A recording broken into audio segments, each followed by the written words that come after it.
Fala aí, Brasil, meu povo, minha pova, meus amores, minhas amoras. Cada dia nós estamos ficando melhores, porque as notícias estão melhorando a nosso favor, não é mesmo? Então, ontem eu postei o vídeo para vocês da entrevista do Gilmar Mendes, lá em Portugal, né? Aí começou a historinha. Não, é porque foi antes, foi depois, então a gente vai rever o caso para que não sobre dúvidas. E se vocês compartilharam o vídeo de ontem, vocês vão compartilhar o de hoje para mostrar que não tem dúvida nenhuma. Mas, para acrescentar a falta de dúvidas, que não foi golpe, não teve golpe, nem tentativa de golpe, tá? Nós temos mais questões a nosso favor. Vocês lembram que semana passada o Alexandre de Moraes disse que abriu os sigilos da investigação? Qual era a tentativa? A tentativa é que, quebrando o sigilo, mostrando, fortalecesse o argumento de golpe.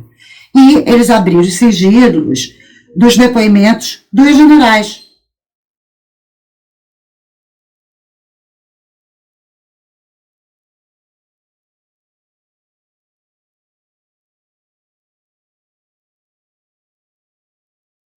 Só que, gente, é uma questão de raciocínio lógico, não ser jegue, não ser jumentinho, né? Não ser petejegues, que a gente entende que isso só contribui a nosso favor. E de quem é esse depoimento que contribui a nosso favor?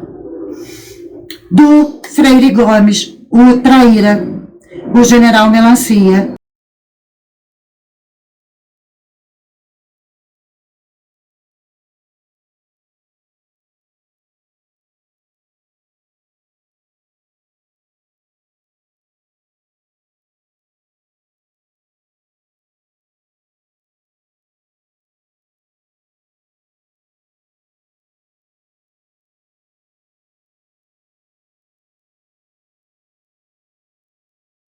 E é isso que nós vamos ver, tá?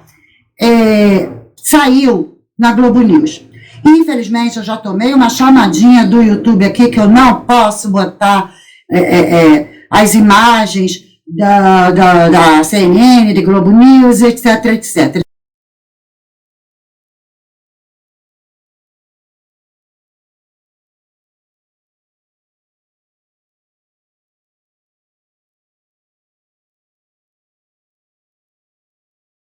Então, eu vou mostrar no celular, tá bom? Mas a gente vai ver, tá? A Sadi, na Globo News, comentar praticamente afirmando, ou seja, confirmando, tá bom? Vamos ver se houve ou não houve golpe, raciocinando. Vamos ver o que a Sadi tem a dizer, tá? Eu vou mostrar aqui para vocês. Nesses depoimentos até aqui. É o comandante do Exército dizendo para o presidente da República que se ele tentasse um golpe de Estado, ele, comandante do Exército, teria que prender o chefe do Executivo, da PI. E confirma algo que tinha aflorado alguns meses atrás. Então, assim, isso aqui para mim, eu acho que é a coisa mais grave que a gente viu nesses depoimentos até aqui. É o comandante do Exército dizendo para o presidente da República que se ele tentasse um golpe de Estado, ele, comandante do Exército, teria que prender o chefe do Executivo, da PI. E confirma algo que tinha aflorado alguns meses atrás. Então, assim, isso aqui para mim, eu acho que é a coisa mais... Vocês viram? Deixa eu enrolar 2, 3 vezes para vocês prestarem bem atenção. Ela diz que isso confirma o golpe. E ela aponta no que confirma o golpe. Que o Gomes Freire disse que se Bolsonaro tentasse o golpe, ele iria ter que prendê-lo.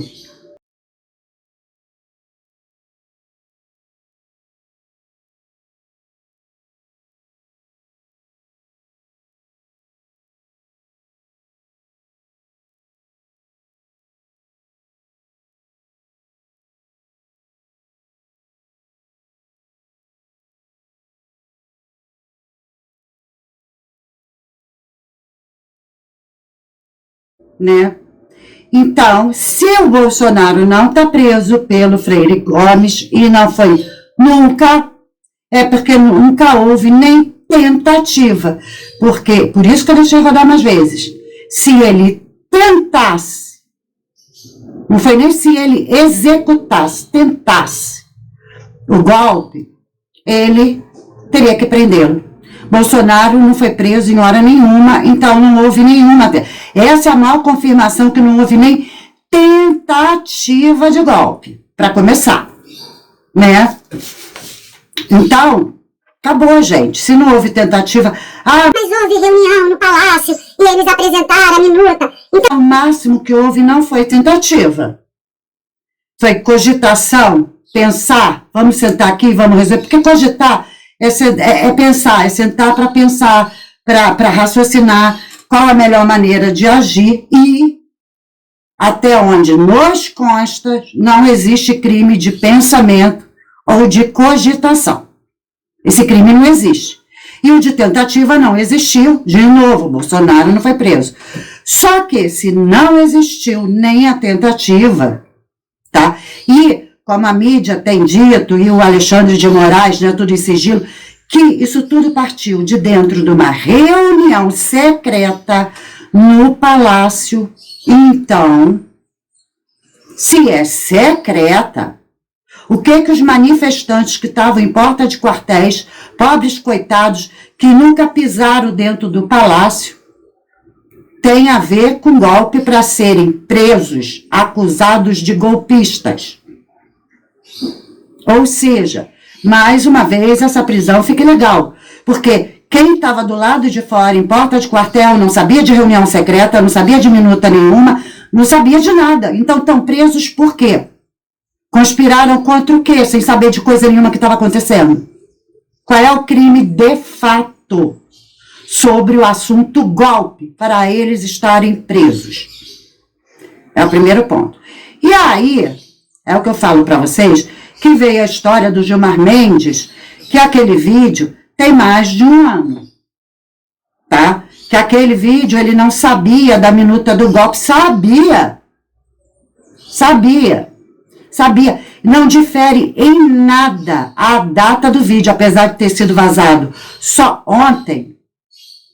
E aí aqueles que estavam preparadinhos, que sabiam sim que é a esquerdalha, não, olha, isso não confirma nada, foi ano passado, tá? Que é o famoso engana-trouxa. Tá bom, então eu vou botar a mesma entrevista numa sequência maior, tá? Com o próprio entrevistador, é o vídeo completo da entrevista, e nós vamos ver o que o Gilmar Mendes tem a dizer. Gilmar Mendes, o juiz do Supremo Tribunal Federal do Brasil e que por lá tem também a designação de ministro, é convidado do Jornal 2. Boa noite e bem-vindo. Os documentos encontrados na casa de Anderson Torres, a chamada minuta do golpe, querem dizer o quê? São um indício forte de que gente próxima de Bolsonaro estava a par disto tudo?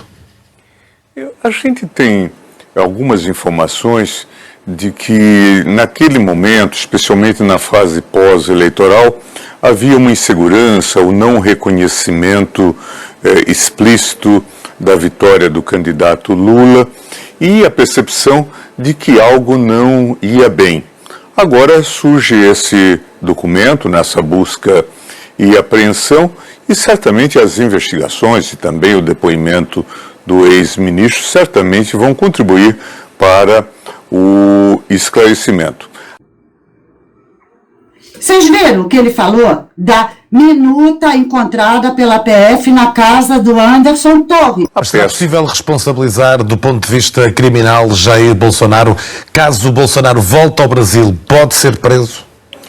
Essa é uma questão que está sendo posta. A Procuradoria-Geral pediu agora, Procuradoria-Geral da República, uma investigação em relação a Bolsonaro, tendo por leitmotiv, tendo por pano de fundo essa questão. Como eu disse, é preciso que as investigações prossigam e que isso seja devidamente esclarecido.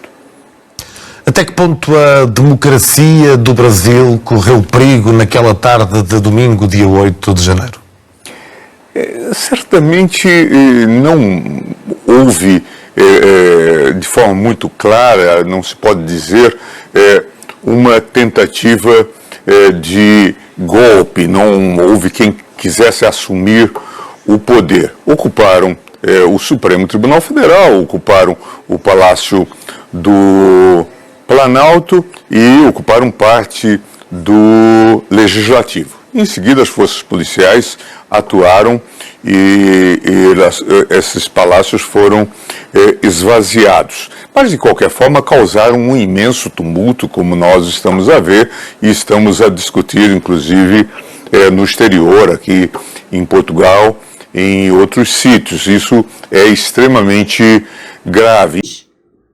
Então, gente, confirma que nem com minuta, nem com o PF, nem sendo ano passado, eles já sabiam da minuta e mesmo assim ele afirma não houve golpe.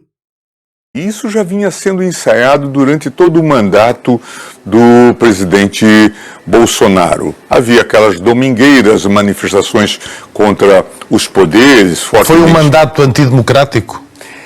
Foi um mandato singular. Eu acredito que o Supremo Tribunal Federal atuou fortemente desde o chamado inquérito das fake news ou dos atos antidemocráticos para evitar que houvesse uma derrapagem, que houvesse um comprometimento da democracia. Mas a toda hora nós tínhamos essas ameaças.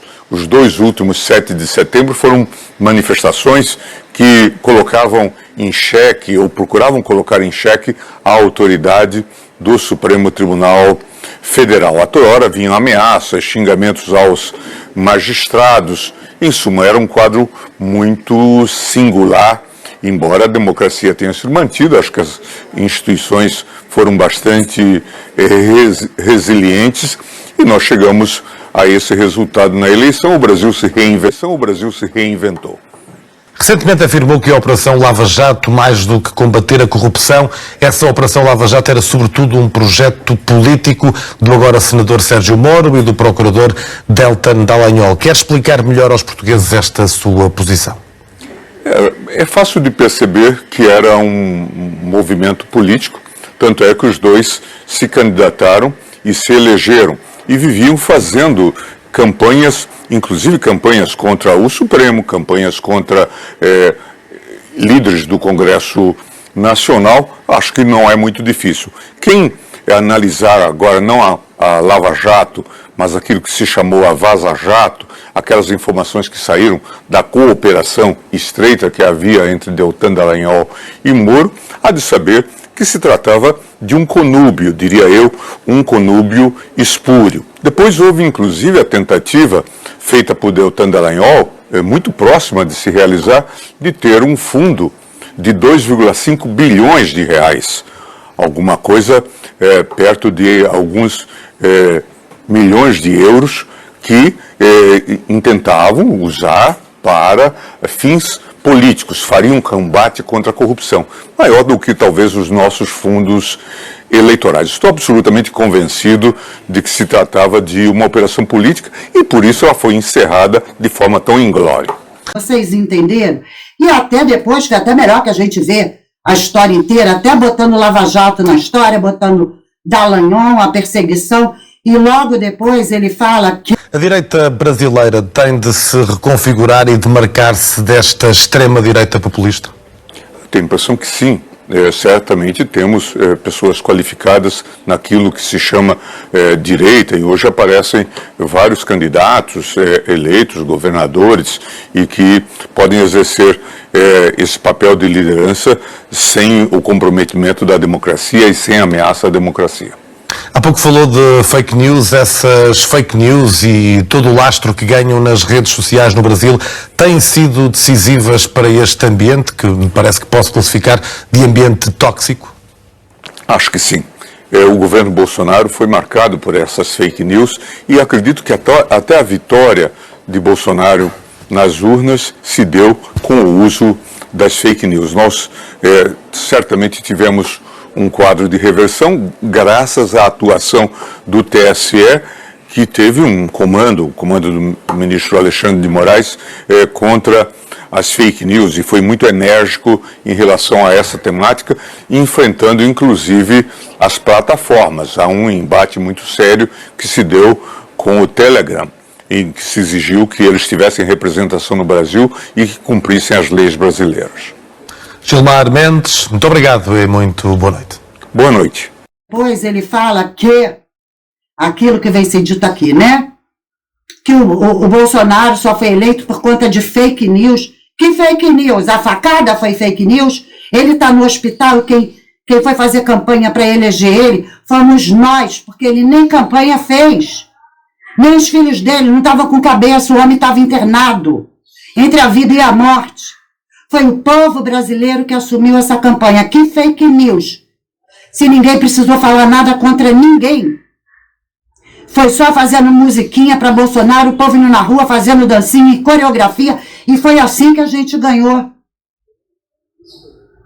Então, foi até melhor, porque estabelece um padrão, tá? Que eles derrubaram a Lava Jato para poder trazer o Lula, que essa história de Deltan Dallagnol e Moro estava preparando porque eles queriam ser políticos. Ok, cadê as provas? Ou será que juiz Supremo não sabe que coisas alegadas têm que ser provadas? E o ônus da prova cabe a quem acusa. É assim que funciona a justiça. O ônus da prova cabe a quem acusa. Eles acusaram. Cadê as provas? Para derrubarem Moro, Dallagnol, ainda falar, né? Que era uma ação política. E da mesma forma, cadê as provas de fake news do porquê que ele foi eleito? Mas ele dedura que já que não estava sendo esperado, né? Foi uma vacilada, um descuido, e entrou. Aí eles começaram com história de fake news para poder dizer que tudo que a gente fala era fake news. Foi isso que aconteceu e ficou mais claro agora. Então entenderam que não tem nada a ver quando o vídeo foi postado, a entrevista do Gilmar, melhor pra gente. Tá mais claro ainda, porque no vídeo inteiro a gente vê claramente que quando ele falou, ele sabia da minuta, sabia da investigação da PF. E mesmo assim, lá fora ele diz uma coisa e aqui ele fala outra. Pronto, só confirmou.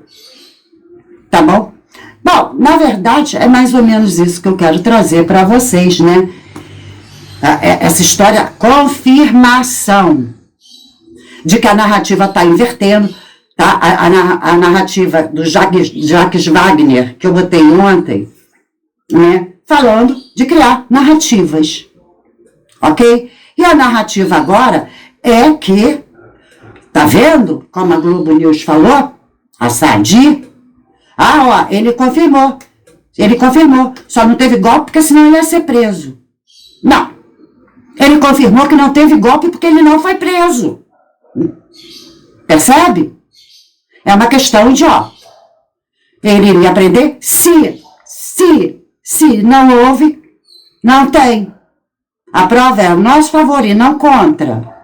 Assim como do Gilmar Mendes. Ficou melhor ainda as pessoas falarem e alertar a esquerdalha, tentar fazer o grito de que não, esse vídeo é porque o Gilmar não sabia, porque foi lá no começo do ano passado. Melhorou agora, porque a gente viu o vídeo inteiro. Então ele sabia. Tá bom? E aí o que acontece? Primeira reunião de emergência convocada pelo Lula este ano.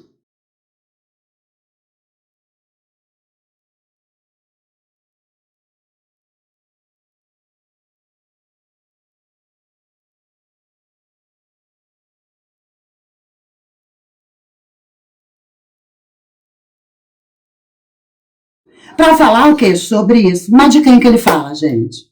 Bolsonaro. Meu Deus! A reunião de emergência é para mais do mesmo. Falar de Bolsonaro. Vamos dar uma olhada. Nós hoje temos mais clareza do significado do 8 de janeiro, porque a gente já sabe o que aconteceu no mês de dezembro. Hoje a gente tem clareza por depoimentos de gente que fazia parte do governo dele, ou que estava no comando, inclusive, das próprias Forças Armadas, de gente que foi convidado pelo presidente para fazer um golpe.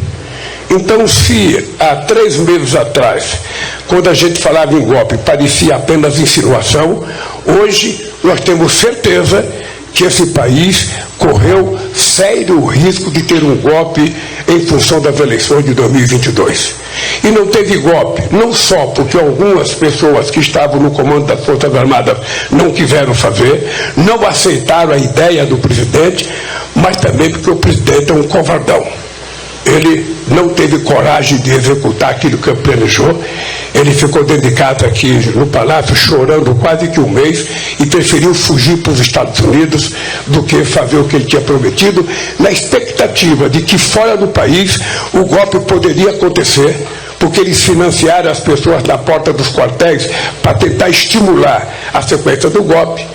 Como não deu certo, então eles agora estão dizendo que nós estamos ferindo a democracia, que eles eram inocentes, que eles apenas fizeram discussões, mas que não houve nada de concreto. Mas nós sabemos que houve a tentativa de um golpe nesse país. Quem tinha dúvida agora pode ter certeza que por pouco a gente não voltou aos tempos tenebrosos nesse país, em que as pessoas achavam que apenas com o golpe, com a participação de alguns militares, poderiam ganhar o poder nesse país. O povo foi mais sábio, o povo foi mais corajoso, e nós estamos aqui com uma incumbência de fazer uma coisa muito importante, que não é só a da gente resolver o problema da economia, o problema da saúde, o problema do transporte, o problema da agricultura. Nós temos que resolver uma coisa muito mais séria, que é a consolidação do processo democrático desse país. Prestaram atenção? Fala para mim se isso não é desespero. É desespero, gente. Eles estão desesperados. Que isso, eles estão desesperados. Que isso, eles estão desesperados. É isso. Só isso. A mídia, o Lula, a reunião, Jacques Wagner, todo mundo. E se eles estão desesperados, nós estamos como? Felizes, gente. Felizes.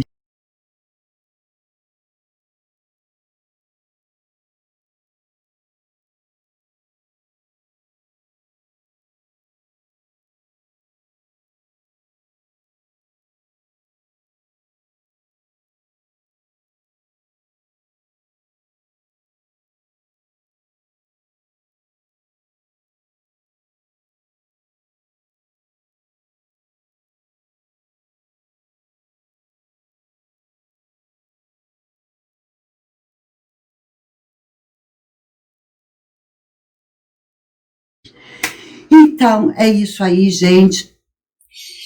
Fiquem com Deus. Eu vou mandar um momento salve, o momento de onde que vocês estão falando, tá bom? Então, gente,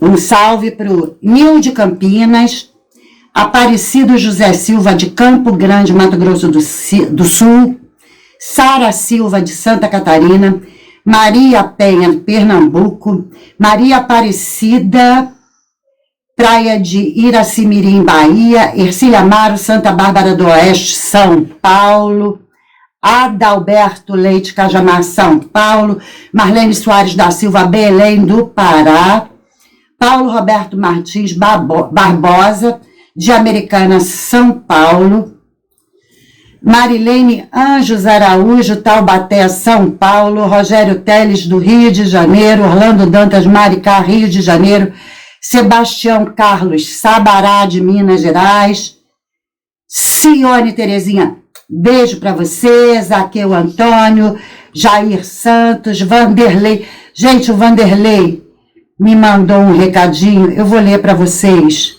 tá? Mas porque eu vou ter que responder para ele. Vanderlei, vamos ver como é que fica isso, porque a intenção de eu fazer o vídeo não é um lucro, tá? Apesar que não sendo essa a minha intenção, eu não acho desonesto.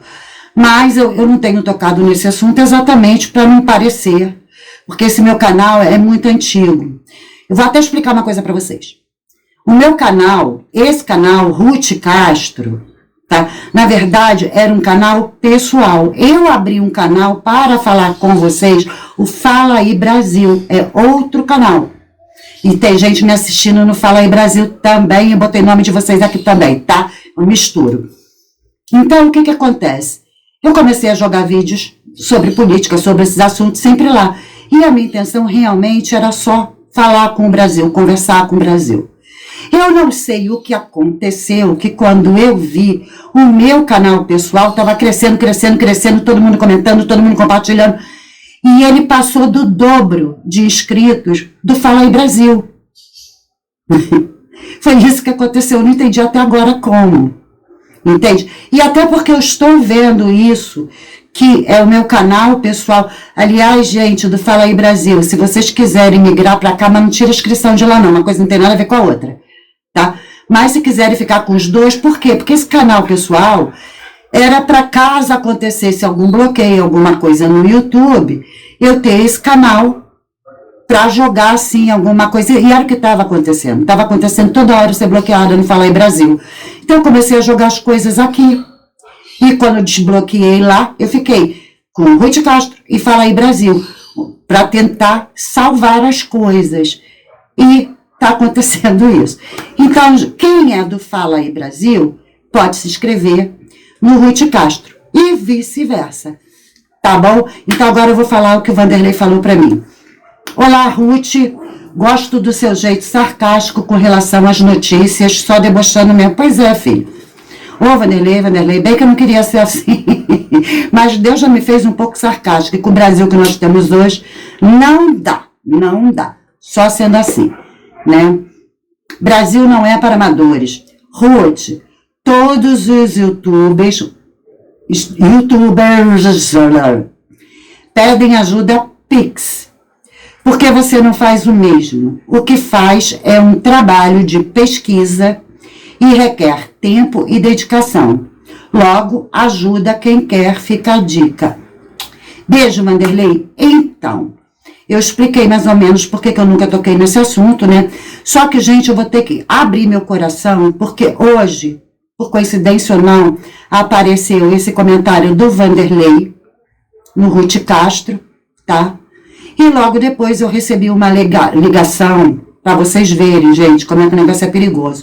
Eu recebi uma ligação do meu irmão, através do celular do meu marido. Ele não ligou para o meu celular, ele ligou para o meu marido e falou, olha, avisa para a Ruth que hackearam o celular dela. Já pensaram mensagem para mim, já tentaram entrar em contato comigo pedindo Pix. E meu irmão sabe que jamais seria assim. Né? Se fosse eu de verdade, eu ligaria pessoalmente para ele, não pediria Pix. Eu ia falar, olha só, eu tô com um problema, tá? Dá para você me ajudar? E ele não seria a primeira pessoa a quem eu recorreria, só para que fique claro. Então ele me ligou, ele me alertou. Logo depois ele mandou print que estavam fazendo a mesma coisa com a esposa dele, minha cunhada. Logo depois, a minha irmã entrou em contato comigo, me mandando print, ou seja, tinham tentado acessar a minha filha. Então, você vê, gente, tá entendendo como é que é complicado essas coisas? Né? Porque já tem o golpe do Pix. Então, gente, me ajuda aí, vê o que vocês falam, me ajuda a resolver esse probleminha, do que vocês acham. Realmente, eu vou contar um negócio para vocês. É demorado. A pesquisa, catar tudo, catar as informações, cortar, editar, montar, dá trabalho, tá? E dá mais trabalho e demora, por isso que às vezes vocês veem eu falando hoje, já tá amanhã. Tá claro, e vocês só veem à noite. Porque, olha, às vezes o YouTube leva quase 3 horas para baixar um vídeo meu. E não é problema da minha internet. Não é a minha internet que é lenta. Eu já chamei 3 vezes o técnico, ele veio, ele mediu, ele falou, olha, a velocidade está ótima. Então, eu tenho esse tipo de problema, porque eu não sei. Mas eu tenho esses probleminhas, tá? Então, estou aproveitando o comentário do Vanderlei para conversar com todos vocês. Tá bom? Então, eu tive que falar um pouco demais. Gente, desculpa, tá? Espero que isso não se repita. Deixa eu continuar vendo aqui. É o Mário Gonçalves e Coisas de Vó. Gracinha, coisas de vó. Tá bom? Então é isso. Fiquem com Deus. Conversa comigo aqui, gente. Eu sempre falo pra vocês, eu sou uma idosa louca que tô tentando. Mas eu não entendo muito dessas coisas. Eu sou estrambelhada, eu faço besteira no YouTube, aí tomo bloco, tomo chamada de atenção, recebi um e-mail hoje. Você não pode botar, porque, entendeu? Então vocês me ajudam aí, vai me dando dica, tá? Beijo, até a próxima. Fui!